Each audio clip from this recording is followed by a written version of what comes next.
Welcome to Leading for Life Stories, Season 3. I'm Bob Judson, I'm the host for this podcast, and I'm absolutely delighted to have you here joining me. Regardless of whether you're a seasoned listener who's been with me since the beginning, or whether you've just dropped in for the occasional episode, I really hope you enjoy the mix of content that I provide, the personal stories, the thematic episodes, and the guests that I have on the show. And I hope you find it all interesting and at least some of it useful. And without further ado, let's go. Hi, everybody. Welcome back and to another Personal Stories episode, because I've just completed the Kandahar chapters, and this is now kind of the aftermath of that, which is in some ways a bit of an anticlimax, because it was back to the Ministry of Defence for me after probably the most demanding and exciting tour of my whole career, really, in many ways. And inevitably, that was a bit of a kind of downer. But at the same time, I went to a great job and I had really interesting time.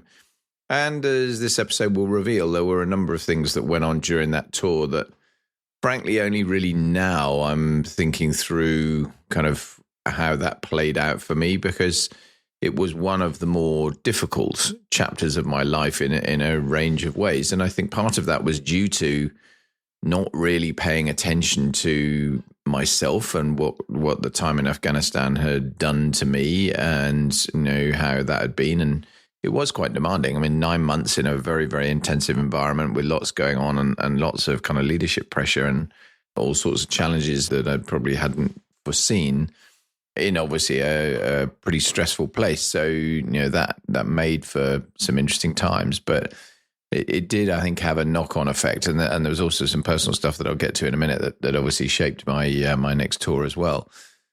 So I got back. I had the duty chunk of post-tour leave. I'd been there for 9 months, so I had a sort of reasonable chunk of time off. But then very quickly, I was cycling back into the Ministry of Defence to go into the joint structure there. So working on a tri-service appointment with the Army, Navy, and Air Force all together. Replacing a very good friend of mine, actually, in a job that was called the Head of Targeting and Information Operations, which is a title that kind of belies slightly what was underneath the job. And it's quite tough to talk about this job because there was almost nothing in it that wasn't classified. Virtually everything I did there was pretty highly classified in lots of ways, and we did, as the title would imply, we did targeting. We looked at all the targeting directives and were responsible for all of the targeting directives. So kinetic activity targeting for anything we were doing anywhere in the world. We were looking at information operations, so psychological operations in old money, I suppose, but definitely a bit more nuanced than that in terms of what we were doing. And we had a range of other things that were in the role as well, including quite a lot of cyber work, particularly with the government communication headquarters at GCHQ. And we were developing what was at that stage a completely black program. It was quite funny, really, because obviously cyber defense is on everyone's lips and has been for a long time and continues to be very much the flavor of the month. But back then, we were also developing a computer network attack capability, looking at how we could actually turn this into offensive opportunities for us. And that was deeply secret until the then Defense Secretary, Philip Hammond at the time, announced it at a conference that we were doing this. So obviously all of a sudden it wasn't so secret anymore, although the actual nuts and bolts underneath it clearly were in terms of exactly what we're doing. So I'm not going to get into any of the detail around that. But it was very, very interesting in terms of a role, because it was very integrated with the defense intelligence community, which I'd had nothing to do with really other than being a recipient of their product for the remainder of my career. It was located not in the Ministry of Defence main building, but in the next door building, which is the old War Office building, which is actually now turning itself into a hotel. I think it has turned itself into a hotel and apartments.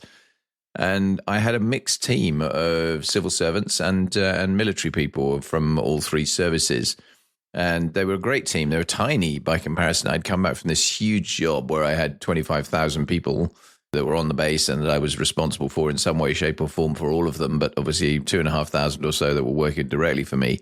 And now I had about 25.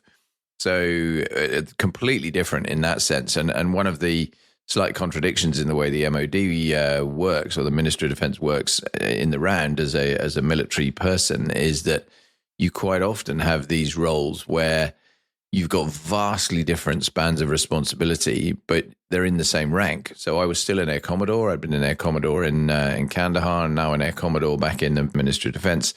But I'm earning exactly the same pay for doing a job that was vastly different in terms of scope, scale, risk, and all that sort of thing as well. Although obviously it carried some very significant responsibilities in terms of what we're actually doing. So that was, I suppose, the offset to all of that. I was domestically still at Bushey Heath, living in a service family's quarter at Bushey Heath near Watford, north of London. So that was one piece of stability. Yeah, my wife had been there throughout the time I'd been in Afghanistan. We'd been there since I'd moved down from Coningsby and we got married. So I'd done the High Commander Staff course, the Royal College of Defence Studies. Then I'd gone to Afghanistan. Now I'm back in a kind of the first proper London job associated with it, based in a family quarter patch that was easy to access into London. So that was very straightforward. We were still firmly in the days of everyone's in the office all the time, of course, in that world. So it was definitely a up and down the Jubilee line or the main line from Bushey down into central London every day. And that was fine. I kind of enjoyed that. I enjoyed the lifestyle that went with those kind of jobs, and I had no concerns about any of that. The thing that was surprising as we got into it on the personal side, and I've touched on this in a different episode where I was talking about dealing with adversity, is that not long after I'd actually got back and got into that role, my wife fell pregnant, and she fell pregnant with what turned out to be twin daughters, which was a delight, obviously, at the time. But it turned out to be a bit of a tragedy in all sorts of ways, in that the pregnancy didn't go well for her. We ended up with the twins being born very prematurely and neither of them surviving. And my wife was also subsequently very, very ill herself and was in intensive care for 5 days. And we very nearly lost her too, which would have clearly been an absolutely awful outcome.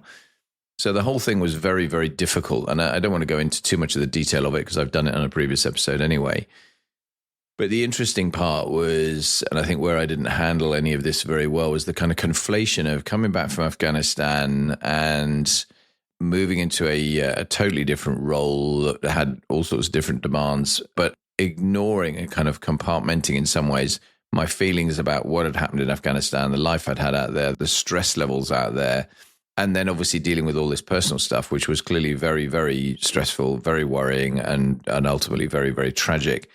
And I didn't communicate that well at all to my team, I don't think. When I look back on it, I think really I should have been much more open. I'm not into too much heart on the sleeve and tears in the office and all those sorts of things, but clearly it was a very, very difficult time. And I bottled that up a lot. And I don't think I really talked to many people at all about it. Probably some of the people that work for me now, if there were any of them were listening to this, would be very surprised to even know some of this had happened. And that wasn't clever. And I think in terms of a point for anyone that's listening to this, that's looking for value and tips and advice, then don't be following my example in this particular instance, because I think what I should have done is I should have been very clear that the Afghanistan job was pretty stressful. I needed to turn around and take stock of all of that. I probably needed to not do counseling or anything, but I needed to turn around and basically talk it through with some people and just talk about, right, I know, offload some of it and get into a mode where I firmly have dealt with some of the ghosts that were popping up from that time, I suppose, and put them to bed. And equally, obviously, the personal thing. I mean, I definitely should have handled that differently. I should have been much more upfront with the team. I should have been very clear that, right, okay, I need some time for me. I need some time for my wife. And I need to not sort of dive into work and focus on that, which is clearly what I ended up doing. Now, easy to underplay the work front because it was busy. I mean, we were still doing operations. We were very busy on the targeting front and on the information operations front and all the other things we were doing. So there were a whole raft of different elements to that job, including some travel, quite a lot of work with the US and the US government on a range of things that, again, in various domains, including the information operations side and the cyber side, that involved me being in the States a fair bit. So, all of that made the job demanding. I was running around doing a lot of stuff there, which caused it to be kind of hectic. It gave me an outlet, gave me an opportunity to escape, I suppose, and literally not face up to the problems I was actually having at home. And again, I don't think that was helpful. So definitely not a fine chapter for me in terms of how I handled that, that early part of the tour. There was some turbulence in the role as well, in that we renamed the role just as I'd got into it. We changed from being directorates to that I'm now the head of an organization instead of a director of an organization, because we've made directors. We're now 2 stars, and I was a 1 star. And we'd also had some restructuring, so we'd shifted some of the bits that previously my predecessor had been responsible for. And I no longer had those. They'd gone back into defense intelligence, but I still had to work very, very closely with them to do the job we were doing, and particularly that's the infrastructure branch in the defense intelligence, who look after advice about how to target things most effectively. So they do studies into all sorts of great detail in terms of weapon penetration and vulnerable points and things you might actually look at when you are trying to target things, to turn around and you make sure you have maximum effectiveness with what you do. This is not a just go and blindly drop a bomb on it and hope that does the job. This is very much about understanding in detail the type of target you've got. What's it made of? Where is it? What kind of surface has it got? What type of opportunities have you got in terms of penetrating it? Do you need to penetrate it? Can you blow it up from the outside? Can you put overpressure on it to destroy it? Or it actually needs something that goes inside it to do that? And all of this sort of stuff is part of that conversation, and a lot more besides, obviously, in terms of some of the detail. And we also worked a lot with the human factors side of defense intelligence, who were doing a lot of work to look at how we could have best effect against both individuals and groups with some of the information operations we were doing, and creating stuff to have maximum effect in areas we were operating. So whether, mainly in Afghanistan in that case, but also we're still doing some stuff in Iraq, etc., where there was a lot of work to be done. And that's not propaganda or trying to warp people's minds. It was basically trying to provide a better way to get messaging across that actually landed around some of the things we were doing and hoping to help them, and how we wanted them to help us, etc., etc. So again, it was quite sophisticated, working some of the time with external agencies, particularly civilian companies, to do this in the most effective and best way possible. So there were lots of pieces to this particular puzzle, and it required me splitting my brain up quite a bit in terms of the different areas we were dealing with, and because we didn't blend all of them across all of the people in the organization. Again, partly because of classification, because one of the things that happens when you deal with a lot of very highly classified material is it does stay pretty strictly need to know. So unless you have a need to know it and to be involved in it, you don't. And therefore, you quite often find that there were people, even quite senior people within my organization, who had absolutely no idea about some of the stuff we were doing, simply because they didn't need to. And so that, that in itself, obviously generates some interest, because normally you're trying to be relatively open about these sorts of things and share as much as you can. This was completely the opposite. So all of that coming together made for more complexity and more challenge than perhaps I was kind of really thinking would be the case. And it just added to that mixture when I threw in the personal stuff that I've already touched on. So the tour went really pretty well. I mean, from my point of view, I enjoyed it. I got a lot out of it. I learned a hell of a lot of new stuff that I wasn't familiar with before. I got really into the detail of some very important elements of what the military does in terms of ultimately delivery of fighting effect, because that's what we're there for. Obviously working very closely with the operations world in the ministry, and that's going to be a chapter later on in terms of coming back into that. There was a really senior guy in there. And it was fun. It was no question. It was fun. It was working back in London, which I enjoy anyway, and with some great people. So pretty rapidly in these kind of jobs, you've been in the job 5 minutes, and then someone starts talking to you about where's the next job coming from, because that's the nature of the more senior roles in some ways in the ministry anyway. And that was the case with me. I hadn't really been there very long at all before someone was then starting to talk about, right, where you're going to go next. And this is another interesting element I thought I'd talk about on this, because it is relevant probably to anyone else thinking about being caught in a similar challenging situation, because I was being sounded out very early for going as a next tour from the Ministry of Defence out to Washington, D.C. to go and be the Chief of Defence Staff's liaison officer to the Chairman of the Joint Chiefs of Staff in the Pentagon.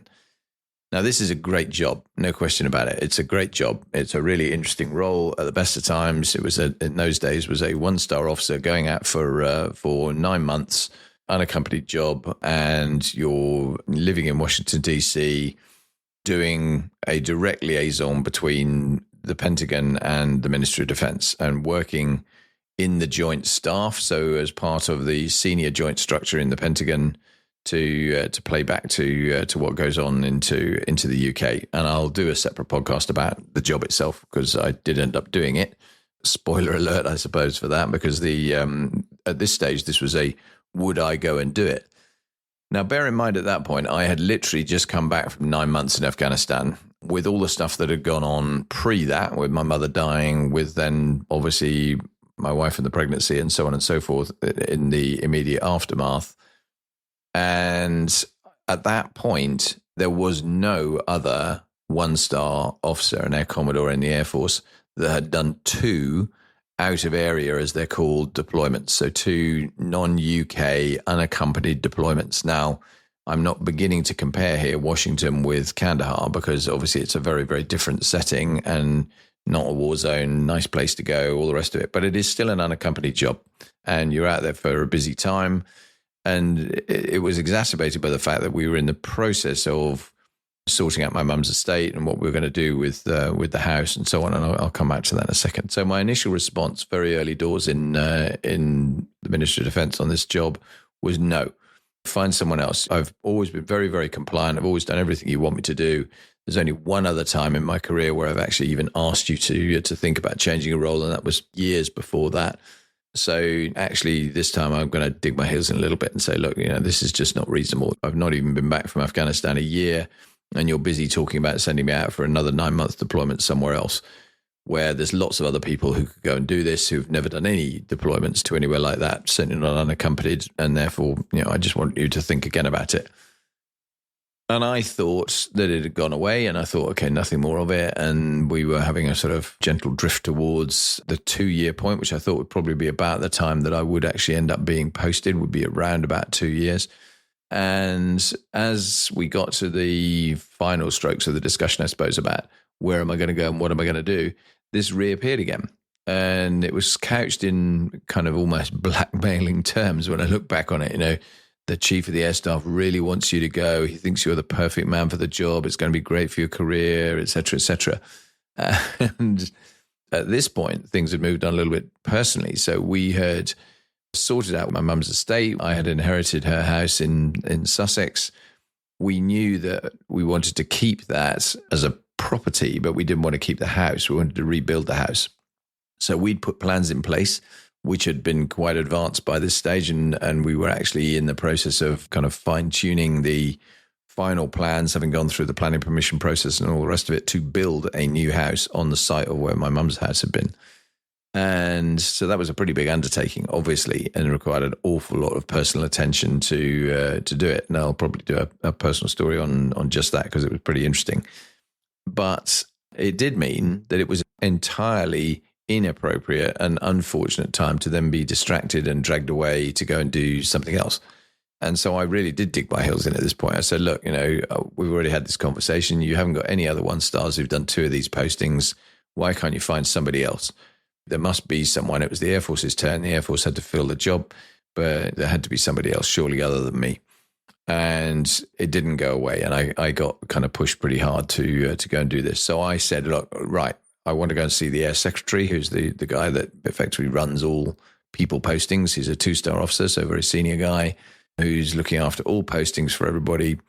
I went and sat down with him. We talked it through, and he was essentially giving me a line that this was going to be really good for me and it was the right thing to do, and there wasn't really anybody else that they wanted to send for all the reasons that were being laid out in front of me about timing and the stuff that was going on out there at the moment and why I'd be the ideal candidate, blah, blah, blah. And I then said, well, look, okay, I kind of get it, but I need to go and talk to the chief, because the chief needs to understand that this is really not going to be helpful. I mean, at this point, we have started building a house. By the time this conversation gets there, we've gone through the planning permission process. As we signed the contract to actually do the build, the chap that then really helped us out a lot and became the project manager for our house build looked at me and he said, well, I hope you're not going anywhere anywhere else anytime soon for while we get this done. And I said, no, I'm sure it'll be right. It'll be fine. I should be around and it'll be okay. And of course, here am I about to then go off to Washington, which was decidedly unhelpful. And we've broken ground. We've got the house underway. We're in the process of heading towards the kind of first fix state. So we've got the walls up and we're putting things in. But anybody that's ever done anything of that kind of scope and scale will realize that this requires a lot of your detailed attention. If you're going to get what you want at the end of the day, you really need to be on it. You need to be on site. You need to be talking to the builders all the time. You need to be making sure that things are going right for you, for the plan you want. And so that was going to be extraordinarily difficult if I wasn't in the country. And so I said, look, I want to go and see the chief, because if I'm going to see the chief, he needs to at least understand just how painful this actually is. And that's exactly what happened. I went and had a chat with the then chief of the air staff. It was that stage was Air Chief Marshal Sir Stephen Dalton. And I said to him, look, I'm not saying I won't go, sir, but I am saying you need to realize this is painful. This is really putting some pressure on me domestically, going to put a lot of pressure on my wife if I'm away and with the stuff she has to go and do. And frankly, I'm just not that happy about it. I just want you to know that from me, eyeball to eyeball, that this is not impressing me one iota.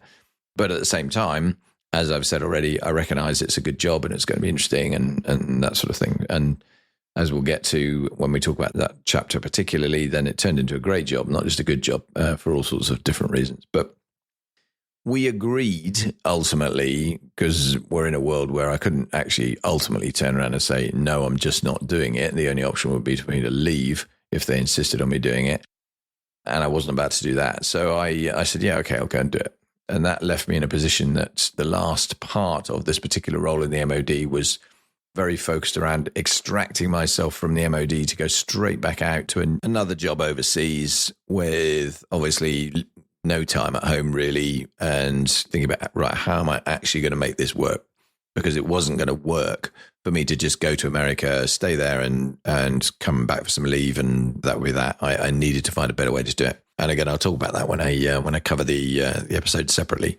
But it was extremely interesting, no question about it. And the job in London was extremely interesting. And it was one of those other things where I look at it now as a chapter that sadly I can't get into too much detail with, that I thought was, just another fabulous opportunity. And I think that what are the life lessons? The life lessons basically for me are pay attention to your own mental health and well-being, about you personally. Look after your family better than I did, because I certainly didn't do a good job in that space at the time. I did an okay job for sort of specifics, but I really didn't think about it. I didn't look at it through my wife's eyes and think she still bears the scars from some of that. And that hurts, because I know I blew it. I know I didn't do well in terms of managing that. And that's something I think anybody could do better than me. And at the same time, when you then get into this job stuff and you're looking at, right, where am I going to go next and what's that going to look like?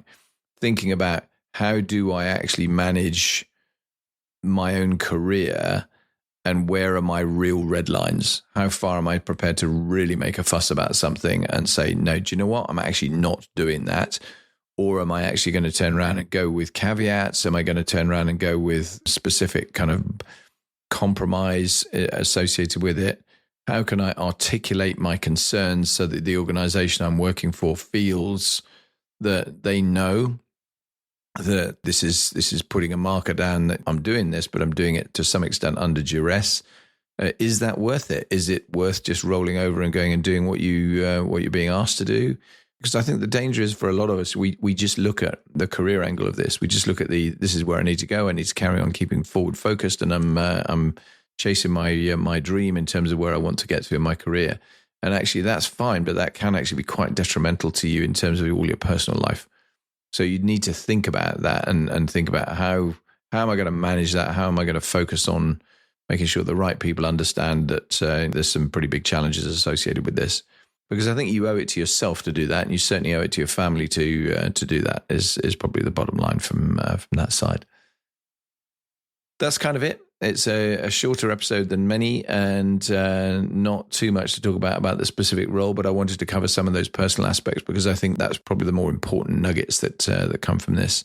Really hope you're enjoying it, and thank you ever so much for listening. As ever, if you do find this stuff interesting and valuable, please, as I've asked before, go and support me. Go to support the show in your podcast platform of choice, and or go to patreon.com/leading for life. And then you can find the links there to turn around and support the show financially. If you're prepared to do that, that would make a hell of a difference to me, because it really makes it worthwhile to continue doing this if I've can offset some of the time costs and actually direct fiscal costs of doing the podcast for the benefit of everyone else. So enough for now. Speak very soon. Thanks a lot. Take care. Bye.